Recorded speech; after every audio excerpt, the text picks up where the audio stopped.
ಈ ಬಸಳೆ ಸೊಪ್ಪು ಮತ್ತು ಒಣ ಚಟ್ಲಿನ ಮಿಕ್ಸ್ ಮಾಡಿ ಮಾಡ್ತಾರಲ್ಲ ಬೆರಕೆ ಸಾರು, ಅದನ್ನ ಎಷ್ಟು ಜನ ಟ್ರೈ ಮಾಡಿದ್ದೀರೋ ಗೊತ್ತಿಲ್ಲ. ಬಟ್ ಅದರ ರುಚಿ ಅಂತೂ ತುಂಬಾ ಚೆನ್ನಾಗಿರುತ್ತೆ. ಎಲ್ರಿಗೂ ನಮಸ್ಕಾರ, welcome back to Sandhya Shetty's kitchen. ಇವತ್ತಿನ ವಿಡಿಯೋದಲ್ಲಿ ಒಣ ಸಿಗಡಿ ಮತ್ತು ಬಸಳೆ ಸೊಪ್ಪನ್ನ ಮಿಕ್ಸ್ ಮಾಡಿ ಮಾಡುವಂಥ ಬೆರಕೆ ಸಾರಿನ ರೆಸಿಪಿನ ಶೇರ್ ಮಾಡ್ತಾ ಇದ್ದೀನಿ.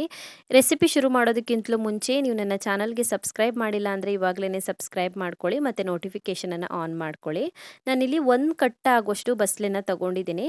ಅಂದಾಜು 1 kg ಆಗುವಷ್ಟಿದೆ ಇದು. ಫಸ್ಟಿಗೆ ಬಸಳೆದು ದಂಟು ಮತ್ತು ಸೊಪ್ಪನ್ನ ಸಪ್ರೇಟಾಗಿ ಕಟ್ ಮಾಡ್ಕೊಂಡ್ಬಿಟ್ಟು ಒಂದು 2 ಸಲ ಚೆನ್ನಾಗಿ ತೊಳೆದ್ಬಿಟ್ಟು ಪಾತ್ರೆಗೆ ಹಾಕ್ಕೊಳ್ತಾ ಇದ್ದೀನಿ ಬೇಯಿಸ್ಕೊಳ್ಳೋದಕ್ಕಿದು. ಇವಾಗ ಇದಕ್ಕೆ 2 ಮೀಡಿಯಮ್ ಸೈಜ್ನ ಟೊಮ್ಯಾಟೋನ ಕಟ್ ಮಾಡಿ ಹಾಕ್ಕೊಳ್ತಾ ಇದ್ದೀನಿ. 1 ಮೀಡಿಯಮ್ ಸೈಜ್ನ ಈರುಳ್ಳಿನ ಹಾಕೋಬೇಕು. ಹಾಗೆಯೇ ಬೇಯೋದಕ್ಕೆ 3 ಲೋಟ ಆಗುವಷ್ಟು ನೀರು ಹಾಕ್ಕೊಳ್ತಾ ಇದ್ದೀನಿ. ಸೊಪ್ಪು ಬಾಡ್ಬಿಡುತ್ತೆ ಇದು, ಹಾಗಾಗಿ 3 ಲೋಟ ನೀರು ಸಾಕಾಗತ್ತೆ. ರುಚಿಗೆ ತಕ್ಕಷ್ಟು ಉಪ್ಪನ್ನು ಹಾಕೋಬೇಕು. ಸೊ ಪಾತ್ರೆನ ಕ್ಲೋಸ್ ಮಾಡಿಬಿಟ್ಟು ಬಸಳೆ ಸೊಪ್ಪು ಪೂರ್ತಿಯಾಗಿ ಬೆಂದು ಮೆತ್ತಗಾಗೋವರೆಗೂ ಬೇಯಿಸ್ಕೊಳ್ಬೇಕು. ಅಷ್ಟರಲ್ಲಿ ನಾವು ಮಸಾಲೆ ರೆಡಿ ಮಾಡ್ಕೊಳ್ಳೋಣ. ಮಸಾಲೆ ಹುರ್ಕೊಳ್ಳೋದಕ್ಕೆ ಒಂದು ಬಾಣಲಿನ ಕಾಯಿಸ್ಬಿಟ್ಟು ಅದಕ್ಕೆ 6 ಬ್ಯಾಡಗೆ ಮೆಣಸನ್ನು ಸೇರಿಸ್ಕೊಳ್ತಾ ಇದ್ದೀನಿ. ಬೇಕಿದ್ದರೆ ಎಣ್ಣೆಯಲ್ಲಿ ಕೂಡ ಫ್ರೈ ಮಾಡ್ಕೊಳ್ಬೋದು. ನಾನಿಲ್ಲಿ ಡ್ರೈ ರೋಸ್ಟ್ ಮಾಡ್ತಾ ಇದ್ದೀನಿ. 3 ನಿಮಿಷದವರೆಗೂ ಮೀಡಿಯಮ್ ಫ್ಲೇಮಲ್ಲಿ ಹುರ್ಕೊಳ್ಬೇಕು ಇದನ್ನು. ನಂತರ ಇದಕ್ಕೆ 1.5 ಟೇಬಲ್ ಸ್ಪೂನ್ ಆಗೋಷ್ಟು ಧನಿಯಾ ಕಾಳು ಹಾಕೋಬೇಕು. ಅರ್ಧ ಟೇಬಲ್ ಸ್ಪೂನ್ ಆಗೋಷ್ಟು ಜೀರಿಗೆ ಮತ್ತು ಸ್ವಲ್ಪ ಮೆಂತ್ಯಕಾಳನ್ನು ಹಾಕೋಬೇಕು. ಒಂದು 2 ಚಿಟಿಕೆ ಆಗೋಷ್ಟು ಮೆಂತ್ಯಕಾಳನ್ನು ಹಾಕ್ಕೊಳ್ಳಿ. ಸೊ ಮತ್ತೆ ಹುರ್ಕೊಳ್ಬೇಕು. ಮತ್ತೆ 2ರಿಂದ 3 ನಿಮಿಷದವರೆಗೂ ಹುರ್ಕೊಳ್ಬೇಕು. ಹುರ್ಕೊಂಡಿರುವಂಥ ಮಸಾಲೆ ಐಟಮ್ಸ್ ಎಲ್ಲ ಪೂರ್ತಿಯಾಗಿ ತಣಿಬೇಕು. ನಂತರ ಇದಕ್ಕೆ ತೆಂಗಿನಕಾಯಿ ತುರಿ ಹಾಕ್ಕೊಳ್ತಾ ಇದ್ದೀನಿ. ನಾನಿಲ್ಲಿ ಮೀಡಿಯಮ್ ಸೈಜ್ನ ತೆಂಗಿನಕಾಯಲ್ಲಿ ಅರ್ಧ ತೆಂಗಿನಕಾಯಿನ ತಗೊಂಡಿದ್ದೀನಿ. 5ರಿಂದ 6 ಎಸ್ಲು ಆಗುವಷ್ಟು ಬೆಳ್ಳುಳ್ಳಿ ಹಾಕೋಬೇಕು. 1/4 ಚಮಚ ಆಗುವಷ್ಟು ಅರಿಶಿಣದ ಪುಡಿ ಹಾಕೋಬೇಕು. ಹಾಗೆಯೇ ರುಬ್ಬೋದಕ್ಕೆ ಬೇಕಾಗುವಷ್ಟು ನೀರು ಹಾಕಿಬಿಟ್ಟು ನುಣ್ಣಗೆ ರುಬ್ಕೊಳ್ಬೇಕು. ನಾನಿಲ್ಲಿ 1 ಕಪ್ ಆಗೋಷ್ಟು ಒಣ ಚಟ್ಲಿನ ತಗೊಂಡಿದ್ದೀನಿ. ಚಟ್ಲಿನ ಒಂದು 2 ಸಲ ಆದ್ರೂ ಚೆನ್ನಾಗಿ ತೊಳೆದಿಟ್ಕೊಳ್ಬೇಕು. ಅಳತೆನಲ್ಲಿ ಹೇಳೋದಾದರೆ 100 ಗ್ರಾಮ್ ಆಗೋಷ್ಟಿದೆ ಇದು. ಸೊ ನಾವು ಬೇಯೋದಕ್ಕಿಟ್ಟಿರುವಂಥ ಬಸಳೆ ಸೊಪ್ಪು ಚೆನ್ನಾಗಿ ಬೆಂದಿದೆ. ಇವಾಗ ಇದಕ್ಕೆ ನಾವು ರುಬ್ಬಿಟ್ಕೊಂಡಿರುವಂಥ ಮಸಾಲೆ ಹಾಕೋಬೇಕು.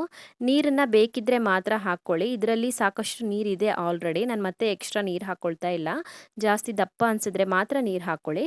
ಹಾಗೆಯೇ ನಾವು ತೊಳೆದಿಟ್ಕೊಂಡಿರುವಂಥ ಒಣ ಚಟ್ಲಿನ ಹಾಕ್ಕೊಳ್ತಾ ಇದ್ದೀನಿ. ರುಚಿಗೆ ತಕ್ಕಷ್ಟು ಉಪ್ಪನ್ನು ಹಾಕೋಬೇಕು. ಬಸಳೆ ಸೊಪ್ಪು ಬೇಯೋವಾಗ್ಲೂ ಕೂಡ ಸ್ವಲ್ಪ ಉಪ್ಪು ಹಾಕ್ಕೊಂಡಿದ್ವಿ. ಇವಾಗ ನೋಡಿಬಿಟ್ಟು ಉಪ್ಪು ಹಾಕ್ಕೊಳ್ಳಿ.